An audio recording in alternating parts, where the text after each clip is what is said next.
మిర్చికి క్వింటాలకు 11,781 రూపాయలు ఇస్తాము, కొనుగోలు చేస్తాము అని చెప్పినారు క్వింటాలకు. ఆశ్చర్యం కలిగించే విషయం ఏంటంటే ₹1 ఇవ్వాల. పొగాకు కొనుగోలు చేస్తామన్నారు, పొగాకు కొనుగోలుకు కూడా ఎక్కడ కూడా చేసిన పుణ్యం కట్టుకోలేదు.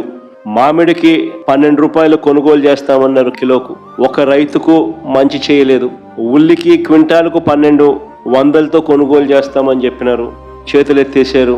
తర్వాత హెక్టార్కు 50,000 ఇస్తామన్నారు, అది ఇచ్చిన పుణ్యం కూడా వీళ్ళు కట్టుకోలేదు ఇప్పుడు. సో అన్ని రకాల కూడా ఈ క్రాప్ అన్నది నీరుగార్చేశారు. ఆర్బీకేలు అన్నది నిర్వీర్యం చేసేశారు. ఇన్పుట్ సబ్సిడీ ఇచ్చే కార్యక్రమాలు పట్టించుకున్న పరిస్థితుల్లో లేవు. ఉచిత పంటల బీమా ఎత్తేసినారు. ఏ పంటకు కూడా గిట్టుబాటు ధరలు రాని పరిస్థితిలో రైతు తీవ్రంగా ఈ 16 నెలలు 17 నెలలు చంద్రబాబు నాయుడు గారి పాలనలో నష్టపోయిన పరిస్థితులు మనం చూస్తూ ఉన్నాం. ఇవన్నీ మ్యాన్ మేడ్ కెలామిటీస్.